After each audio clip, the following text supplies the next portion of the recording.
Hola, bienvenidos. Mi nombre es José Luis y vamos por el módulo 5 de cadena de frío del curso de LORTECH. La cadena de frío, en este caso, incluye la calificación de todas las áreas refrigeradas o congeladas y la calificación de las cajas frías. Si bien es cierto, es un requisito de la norma 208, la norma 208 no dice cómo se hace la calificación. Este capítulo está orientado a poder implementar la calificación de las cámaras frías y la calificación de los contenedores, que están indicados en las resoluciones 1539 a la 1543. Por lo tanto, no es parte integral de la norma técnica 208, pero sí un requisito obligatorio a cumplir, porque sin ella no podríamos cumplir, digamos, la 208 en la parte que solicita la calificación de las cámaras y la calificación de las cajas frías. Efectivamente, la norma 208 en su punto 4 dice que se deben calificar todas las áreas nuevas de almacenamiento de temperatura controlada, vale decir, equipos de refrigeración, antes de iniciar su funcionamiento. Así como también calificar las cajas frías. Como es un requisito obligatorio, hay que cumplirlo, pero no dice cómo. Hoy vamos a ver cómo se califican los refrigeradores, las cámaras y las cajas frías. ¿Qué se entiende por una validación calificación? ¿Qué se entiende por un proceso que lleva una validación? ¿Y qué es una calificación versus validación? En general, la calificación es parte de la validación. Y la calificación son los pasos necesarios para calificar individualmente un equipo, que son parte de la validación. La validación es el proceso y la calificación es el equipo. Por lo tanto, cuando nos hablan de validación, uno valida la cadena de frío a través de todos sus procesos, y cuando se habla de calificación, uno califica los equipos que componen esa cadena. Vale decir, uno califica el refrigerador, la cámara fría, el contenedor y califica el camión. Pero el proceso completo de transporte, almacenamiento y distribución es la validación de la cadena. Y se validan los procesos más las calificaciones de los equipos. ¿De qué consta una calificación? Consta de 4 pasos consecutivos que son calificación de diseño, calificación de instalación, calificación de operación y calificación de desempeño. Estos pasos tienen que ser consecutivos y secuenciales y solo uno puede pasar de un paso a otro una vez que se ha aprobado el primer paso. Por ejemplo, si yo tengo una calificación de diseño, tengo que haber aprobado el protocolo y los pasos consecutivos de diseño para recién poder empezar la calificación de instalación. Lo mismo, una vez que yo hago el protocolo de instalación, hago las pruebas y los test de instalación y una vez que han sido aprobados, puedo pasar a la calificación de operación. Y lo mismo con la de operación, a la de desempeño. Bueno, vamos a comenzar con la calificación de cámaras frías, refrigeradores y congeladores. El primer paso, en general, en una cámara que ya está instalada, o un refrigerador que ya está instalado, o una cámara fría que ya está instalada, o un congelador instalado, es la calificación de instalación. La calificación de instalación es un protocolo que lo que permite establecer es que el área de almacenamiento controlada fue construida y los equipos y sistemas y subsistemas que la componen están instalados de acuerdo a los planos de especificación como el fabricante lo solicitó. Y es la primera etapa de todos los procesos de calificación y de los elementos claves que constituyen el sistema. Por lo tanto, es fundamental que el diseño que se creó sea lo que está instalado. Y así como está instalado, deben inspeccionarse todos los componentes, procesos y subprocesos a través de un checklist que vamos a revisar. Es súper importante que todos los componentes previos también hayan sido ya revisados y aprobados in situ antes de seguir a la siguiente etapa. ¿De qué se compone una calificación de instalación? Son varias etapas donde yo primero tengo que identificar los componentes críticos del sistema, en este caso los componentes de la cámara fría, los componentes del refrigerador o los componentes del congelador. Luego debo revisar los sistemas o subsistemas que lo componen. Vale decir, si tuviera que tener algún sistema auxiliar o un sistema externo, también debe estar revisado. También debo revisar y supervisar la instalación eléctrica, vale decir, los sistemas eléctricos, los circuitos eléctricos que alimentan a estos equipos y los requisitos de acuerdo a la Superintendencia de Electricidad, la SEC. Por lo tanto, los circuitos eléctricos tienen que estar certificados por SEC. También una cosa importante que se revisa dentro de la calificación de instalación es las condiciones ambientales en las cuales está este equipo. En general, cada equipo requiere una cierta calificación ambiental, vale decir, un refrigerador debe estar instalado en un ambiente seco, libre de humedad y máximo 25 grados en general. Por lo tanto, yo debo revisar que las condiciones ambientales sean las que el equipo requiere para que funcione. Como quinto punto, debo también tener una lista de aquellos componentes críticos que deben ser reemplazados como repuestos cuando toque la mantención. Por lo tanto, también debo saber cuáles son estos equipos.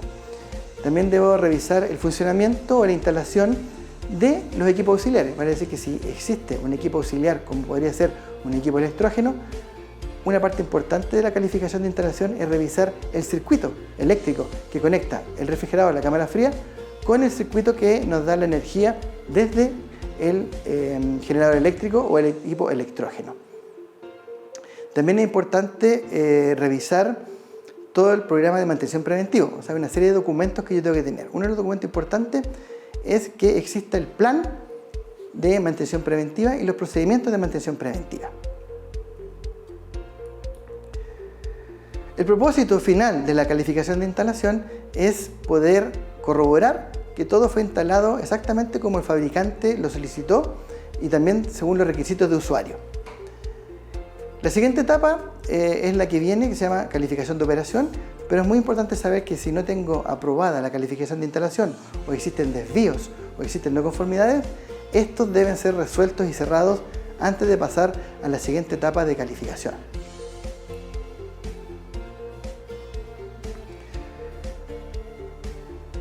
Una de las primeras etapas importantes es la identificación de los componentes críticos. Y los componentes críticos dependen del equipo que yo tenga instalado. Por ejemplo, en refrigeradores y congeladores que son simples, equipos portátiles o equipos que se muevan, las partes críticas en general son el termostato, los sensores de control y los dispositivos de monitoreo. Son como las partes más importantes. En cambio, en los equipos más complejos como cámaras congeladoras, cámaras frías o congeladores complejos de gran tamaño y de gran capacidad, se incluyen además los controladores, los sensores, la unidad de refrigeración, la unidad de condensación y el evaporador. ¿Ya? Son unidades más complejas y esos equipos tienen que estar listados como componente crítico. En general, también en cámaras frigoríficas de gran tamaño, el componente de aislación, vale decir las paredes o cómo está construida la pared, también se incluye dentro de los componentes críticos. Y estos componentes críticos deben identificarse, enumerarse y clasificarse, vale decir que deben tener algún registro con alguna numeración específica, su número de serie y su codificación. Para sistemas o subsistemas también que componen o ayudan a que funcionen las cámaras, también deben componerse y anotarse todos los componentes críticos. Y para esto se usan algunas tablas de requerimientos específicos donde yo voy a llenar estas tablitas. Estas tablitas en general vienen con la especificación requerida, lo que yo encontré en la realidad versus la especificación y una tabla y una columna que dice se aprueba o se rechaza. Y con eso yo voy llenando las columnas de checklist y voy diciendo, ok, este componente existe, fue lo que se solicitó y está de acuerdo a la especificación. Y se aprueba. Cuando el componente físico no es exactamente igual o no corresponde a lo que se especificó, se rechaza o se pone una observación. Así se llenan las tablas, ¿ya? El segundo punto importante es la revisión de los sistemas eléctricos. Muy importante saber que el sistema eléctrico instalado debe llevar una conexión certificada y debe estar diseñado o debe haber un diseño, un plano de instalación que muestre todos los componentes eléctricos y su conexión al equipo principal.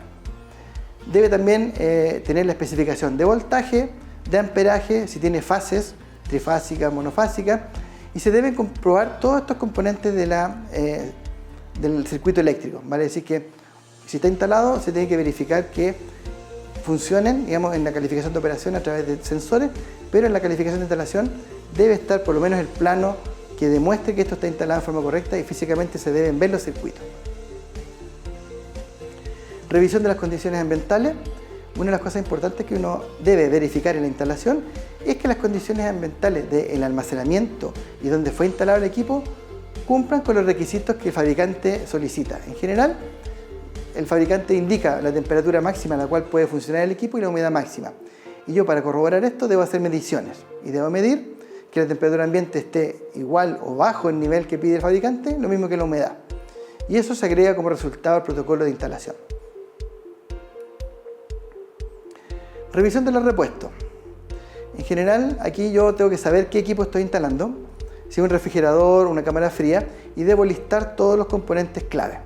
Debo enumerarlos y esas piezas deben verificarse en conformidad a que estén físicamente, si en este caso el departamento de mantención de la empresa va a hacer la mantención, o en su caso tener un contrato con la empresa que me va a realizar la mantención y asegurar que dentro del contrato ellos tengan las piezas y repuestos en forma oportuna en caso de que hubieran emergencias o reparaciones críticas, digamos, sin aviso, o reparaciones de urgencia, como se llaman.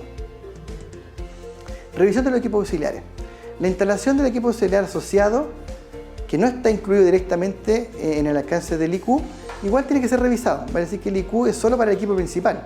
Va a decir que uno revisa la instalación del refrigerador, de la cámara o del congelador. Pero en este caso uno tiene que revisar la conexión del equipo auxiliar y debe verificar que funcione. En este caso, equipos auxiliares que tenemos son los equipos electrógenos, los equipos UPS y también existen los sistemas de alarma. Las alarmas, cuando son externas, también deben ser verificadas y probadas. ¿Qué tipo de alarma? Alarmas de apertura de puerta, alarmas de excursión de temperatura, alarmas de intrusión. Y esos sistemas también se tienen que probar y de ver el diseño y la instalación que esté ajustada a lo que el plano decía. Otra cosa importante es la documentación que se debe tener. Una de las cosas importantes que se requiere en la calificación de instalación es el programa o plano de mantenimiento. Importante saber y verificar que en este sistema están todos los componentes y equipos del inventario, vale decir que si tengo más de un refrigerador o más de una cámara, deben estar listadas en el programa. Que todos los elementos etiquetados estén de acuerdo a la política de gestión de organización y que estén numerados y codificados según el plan. También debo tener un inventario de todos los equipos activos que estoy manteniendo o revisando en el programa. Debe existir una carpeta única para cada equipo que en general se le llama bitácora. En esa bitácora yo tengo los programas de mantención de ese equipo y tengo las mantenciones preventivas que se han hecho y que te entrega el proveedor o el departamento de mantención y las mantenciones reparativas en caso de urgencia. O sea, toda la historia del equipo tiene que estar en esta bitácora. Y toda la documentación, en este caso relevante, planos, registros de instalación o lo que se llama el commissioning. Commissioning es todo el registro de entrega del fabricante, vale decir, todos los planos as-built y toda la instalación eléctrica planificada debe estar incluida en esta documentación. En la calificación de operación tenemos 7 pruebas aproximadamente que se hacen. Una de las primeras pruebas que se hace es la revisión de la calificación de instalación, vale decir, tiene que estar aprobada y revisada antes de poder empezar con la calificación de operación. El segundo test o la segunda prueba que se hace dentro de la calificación de operación son la revisión de los procedimientos operativos estándar que se van a ocupar en el funcionamiento del equipo. Dentro de los procedimientos clásicos que se piden para esta prueba son, primero, el procedimiento de operación del refrigerador o procedimiento de operación de la cámara o del congelador. El segundo procedimiento que se pide en general es el de mantenimiento, vale decir, el procedimiento de cómo se va a hacer la mantención de cada uno de estos equipos. El tercer procedimiento clásico que se ocupa o se pide para esta prueba es el de limpieza y sanitización de estos equipos. Vale decir que tiene que explicar cómo se va a limpiar, cómo se va a sanitizar una vez que el equipo entre en funcionamiento. Otro de los procedimientos clásicos que se ocupa o se solicita son los procedimientos de capacitación respecto a cada uno de estos procedimientos. Cómo es el procedimiento de capacitación y los registros de capacitación de cada uno de estos procedimientos de forma particular. Otro de los requisitos obligatorios de procedimientos tiene que ver con el manejo de la cadena de frío. Vale decir, cómo yo almaceno los productos, cómo yo embalo los productos y cómo yo despacho los productos de cadena de frío. Y también cómo yo voy a manejar las excursiones que existieran en la cadena de frío. Yo puedo tener dos procedimientos, un procedimiento de cadena de frío explícito o incluir dentro de la cadena de frío el manejo de excursiones. Ahí va a depender de cada una de las formas que tenga la empresa, pero en general se usan dos procedimientos aparte. Otro de los documentos que se pide en forma obligatoria es la calibración de los controladores y los sensores. Parece que es un documento oficial donde yo comparo la medición de mi equipo contra un patrón internacional y eso tiene que estar certificado por una empresa acreditada a nivel nacional. Otro de los típicos pruebas que se hacen en la calificación de operación es la prueba del panel de control. Otra de las pruebas típicas es la prueba de alarma, y vamos a revisar después cada una de las pruebas de alarma.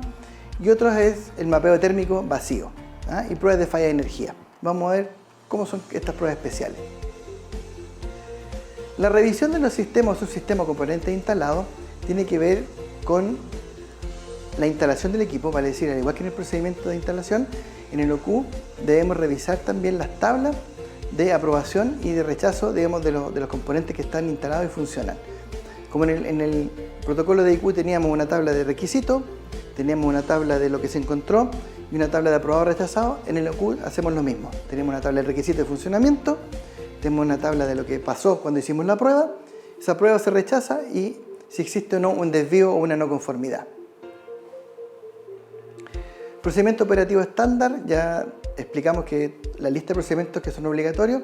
Lo importante es que estos procedimientos tienen que estar incluidos dentro del sistema de gestión de calidad, deben ser oficiales y deben estar actualizados, vale decir, tiene que existir la versión vigente en operación. Y cada uno de ellos debe estar oficializado y firmado con el protocolo que tiene el sistema de gestión de calidad para aprobación y revisión de documentos. Los documentos tienen que ser oficiales para que el equipo esté funcionando y esté en rutina, pues si no, los documentos no funcionarían en la realidad cuando el equipo esté andando. Por lo tanto, deben ser oficiales y actualizados.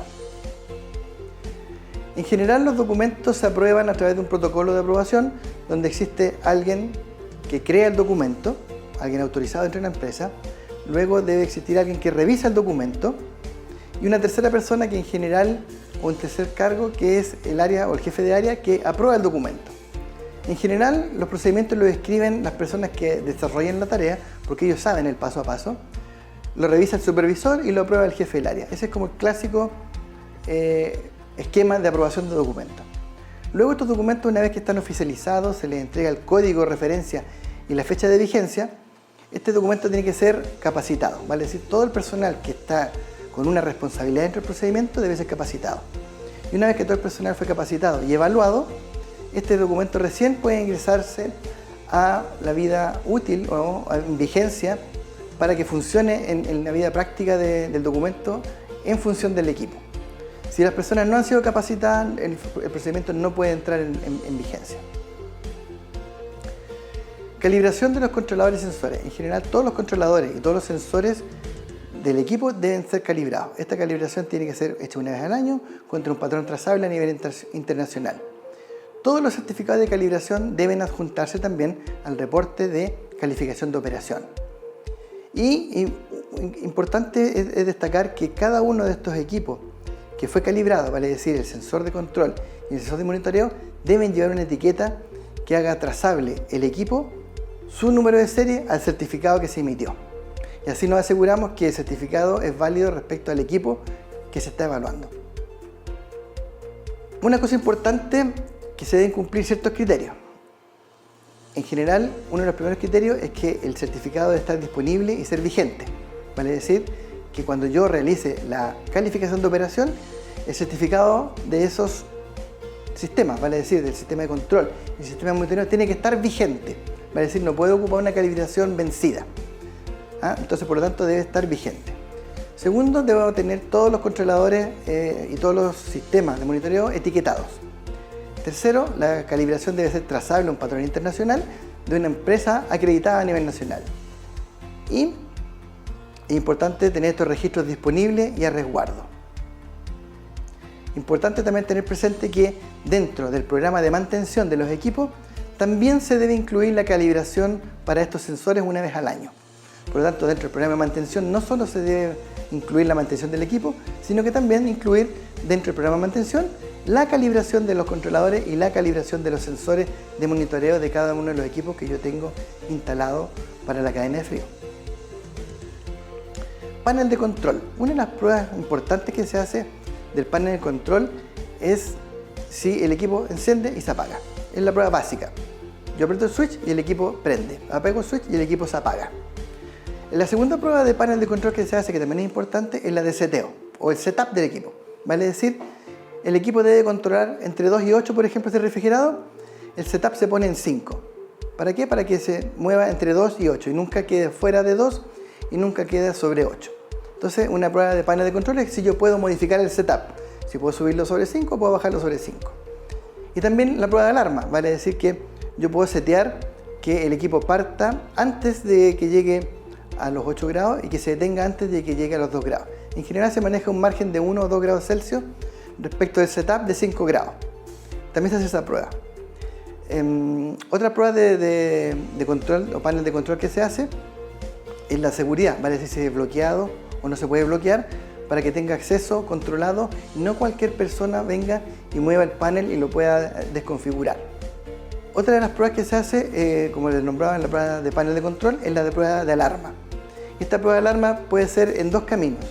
Una puede ser la prueba de alarma propia del equipo, porque hay equipos que vienen con alarmas incluidas, y donde yo hago y pruebo la alarma del equipo. Una de las pruebas de alarma que se hace es la de apertura de puerta, y esa alarma debería ser sonora o visual. Otra de las pruebas de alarma que yo hago de control es excursional. Tomo los sensores del equipo y los caliento para que pase los 8 grados y me debe dar una alarma. Otra de las pruebas que se hace en el equipo es enfriar el sensor bajo los 2 grados y debería darme una alarma. Esas son las pruebas de alarma. También se hacen pruebas de alarma con los monitores. El equipo de monitoreo es quien me hace el par de control respecto del sensor controlador, y también se hacen pruebas de alarma con ella, pruebas de excursión hacia arriba y pruebas de excursión hacia abajo. Importante que estas pruebas de alarma también, como la norma lo pide, señalen o indiquen una alarma visual, una alarma sonora y también la alarma de aviso a el guardia de seguridad. Esa prueba también tiene que estar registrada y todos estos sistemas de alarma deben estar registrados para probar que el equipo sí realmente está funcionando y nos va a dar o nos va a alarmar cuando tengamos excursiones fuera del rango de uso. Una de las pruebas clásicas y obligatorias que se hace es el mapeo de temperatura. En la prueba de calificación de operación tenemos que hacer un mapeo térmico dentro del área de uso de la cámara fría del refrigerador y que nos va a dar el perfil térmico. Eso quiere decir, nos va a dar las temperaturas máximas y mínimas dentro del rango que están dentro del refrigerador, la cámara o el congelador. Para eso se ocupa la norma 6590. Ella nos dice cómo hacer los mapeos térmicos. Pero en el caso particular de una calificación de operación para un mapeo térmico de una cámara fría o de un refrigerador, yo les recomiendo que usen las normas de la ISPE. La ISPE es la International Society for Pharmaceutical Engineering. Ellos tienen una norma específica que se llama Cool Chain Management, que es específica para hacer mapeos de cámaras frías y refrigeradores. Y esa norma nos dice específicamente dónde instalar los sensores, cómo instalarlos, a qué distancia, y los puntos críticos que corresponden. Esa normativa nos dice específicamente cómo realizar un mapeo térmico en cadena de frío, cómo hacer un mapeo térmico en las cámaras de frío, cómo hacer un mapeo térmico en refrigeradores y congeladores. Y esta norma nos va a ayudar porque nos dice específicamente dónde instalar los sensores a través del volumen ocupado.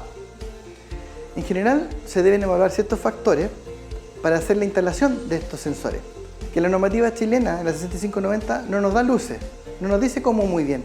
En cambio, las guías de la ISPE te dicen dónde instalar los sensores a partir de un análisis muy simple. ¿Dónde están almacenados los productos? ¿Cómo es el diseño de los estantes? ¿Dónde están situadas las unidades de enfriamiento? ¿En qué dirección se encuentra el flujo de aire de la cámara? Si es paralelo, perpendicular, de abajo hacia arriba, de arriba hacia abajo. Es diferente. Las dimensiones de la unidad, vale decir que hay una cierta cantidad de sensores por metro cúbico y la normativa te dice cuántos son. Si la cámara o el refrigerador tiene más de una puerta, 2, 3 puertas, eso no lo dice la legislación chilena o la guía chilena. Las guías de la ISPE sí te dan una luz muy importante para la instalación de sensores según estas recomendaciones y según esta evaluación. ¿Cuál es el patrón normal de apertura de puertas? ¿Dónde están ubicadas las puertas? Etcétera. Por lo tanto, es muy importante utilizar esta norma si quieren realizar un buen mapeo. A modo de resumen o de ejemplo, les cuento lo que la ISPE dice. Para un volumen de 2 metros cúbicos, en general, se ocupan 9 sensores. Y estos sensores están ubicados según la disposición geográfica de un cubo. Vale decir, se ocupan 4 sensores arriba, 4 sensores abajo y uno en el centro geométrico del cubo. Más un sensor en el sensor controlador. Vale decir, son 9 más 1.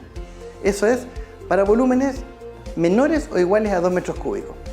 Pero si tenemos un sensor que está, en un sensor, una cámara fría o un refrigerador que está entre los 2 metros cúbicos y los 20 metros cúbicos, esta norma nos dice ocupe 15 sensores. Vale decir, los mismos 9 anteriores, 4 arriba, 4 abajo, 1 al centro, más un sensor en cada plano geométrico de este cubo, vale decir 6 sensores. Con eso tenemos los 15 sensores total, más un sensor que se ocupa en el controlador. Como ven, esta normativa es muy específica y ayuda exactamente a la localización de los sensores dentro de un refrigerador o dentro de una cámara fría, sabiendo los metros cúbicos que contienen estos equipos. También la instalación de estos sensores va a depender de la constitución física que tenga el refrigerador, por ejemplo. Si tenemos un refrigerador que tiene rejillas, no es lo mismo que tenga separadores sólidos como de vidrio templado. Si tenemos separadores de rejilla, el aire fluye a través de ellas y se ocupan menor cantidad de sensores. En cambio, si tenemos separadores que son de sólidos, vale decir de vidrio templado, debe tener una densidad mayor de sensores. En general, cuando se ocupan rejillas, se ocupan sensores en forma en diagonal, y cuando tengo sensores sólidos, se ocupan 5 sensores por posición, ¿vale? Uno en cada esquina y uno al centro. En general, esas son las recomendaciones que da la ISPE. Al final del día, debemos ocupar la normativa legal vigente, vale decir la 6590, esa es la guía chilena, y como anexo ustedes pueden utilizar la guía de la ISPE, que les va a dar una mejor localización de los puntos de ubicación de los sensores. A modo de ejemplo, en general uno ocupa los sensores en un espacio volumen y a través de eso uno puede generar y revisar un buen mapeo térmico y poder ver cómo se maneja la temperatura dentro del local y ver cómo se maneja la temperatura en las cámaras frías y cómo se maneja la temperatura dentro del refrigerador. Como recomendación para lo que es el mapeo térmico vacío de la calificación de operación, deben ocupar la norma exenta 6590 de mapeos térmicos, que es la guía que se ocupa en Chile. Pero específicamente para lo que es cadena de frío, yo les recomiendo fuertemente que ocupen la guía de la ISPE, ya que esta guía, como les nombré, son específicas para poder ubicar los sensores dentro de un refrigerador, dentro de una cámara, dentro de un congelador, con su análisis de riesgo respectivo. Otro de los tests que pide la normativa dentro de la calificación de operación son las pruebas de falla de energía. Una de las pruebas clásicas que se hace es determinar el periodo de tiempo durante el cual la instalación se puede mantener dentro del rango de temperatura una vez que falla la energía. Vale decir, yo tengo el refrigerador, el congelador o la cámara encendido, está funcionando entre los 2 y 8 grados o menos 10, menos 25 y lo desenchufo o apago el equipo con la puerta cerrada. Y determino cuánto es el tiempo que se demora este equipo en salir de los 8 grados o en salir de los menos 10 grados. Y ese tiempo se registra. Otra de las pruebas que se hace es el restablecimiento de energía. Vale decir que una vez que yo hago la prueba de corte, dejo que el refrigerador se caliente, abro la puerta y que esté en equilibrio con la temperatura ambiente. Cierro la puerta y enciendo el equipo y veo cuánto tiempo se demora en entrar en rango. Vale decir, cuánto se demora el equipo de refrigeración en caer dentro de los 8 grados y el equipo de congelado cuánto se demora en caer sobre los menos 10 grados, ¿verdad? Bajo los menos 10 grados en este caso. Por lo tanto, esas pruebas de corte de energía o de falla de energía nos sirven mucho para generar los protocolos o los procedimientos de emergencia, porque así yo sé cuánto tiempo tengo de reacción cuando se corta la luz y no prende el equipo electrógeno, ¿ya? Para eso se ocupan estos tests. No tienen criterio de aceptación, sino que es un registro de temperatura y tiempo para generar los protocolos y los procedimientos de emergencia. Otra prueba de falla de emergencia en general que se hace a veces son con tiempos límites. A veces se define una prueba de falla por 2 horas o media hora. También sirve. Eso es una prueba de falla de energía corta. Vale decir que yo determino y digo voy a apagar el equipo por 2 horas y veo cómo se comporta térmicamente en esas 2 horas. ¿Ya? También es válida esa prueba.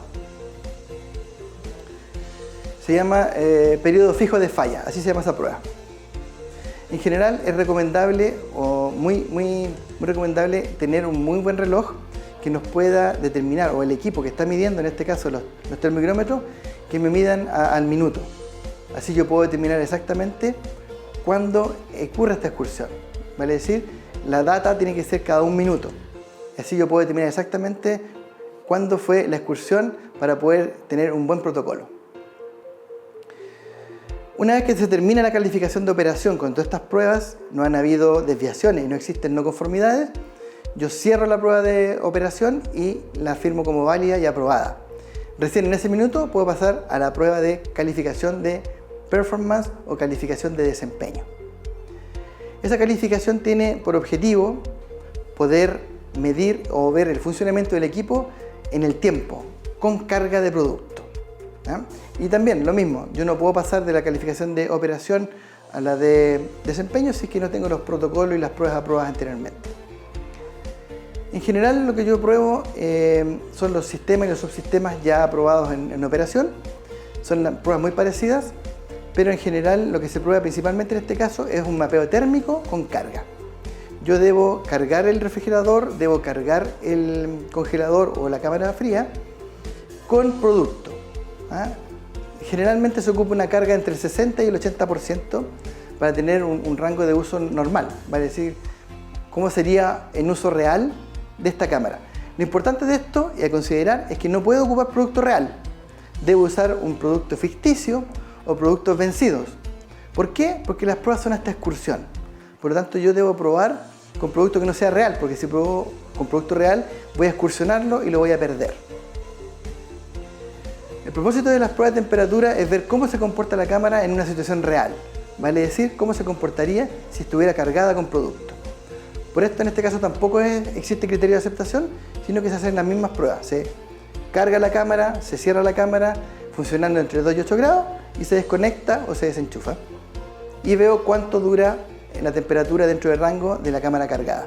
Lo mismo, hago pruebas de apertura de puerta y veo cómo se comporta la cámara frente a la apertura de puerta y veo cuánto tiempo se demora en excursionar. Esas son las dos pruebas clásicas de la calificación de desempeño. Bueno, con esto damos por terminado el capítulo de calificación de refrigeradores, cámaras frías y congeladores. Como resumen, recuerden que este capítulo abarcó desde la calificación de instalación, calificación de operación y calificación de desempeño. Si tienen alguna duda o consulta, ya lo saben, conéctense a la página web del Ortex.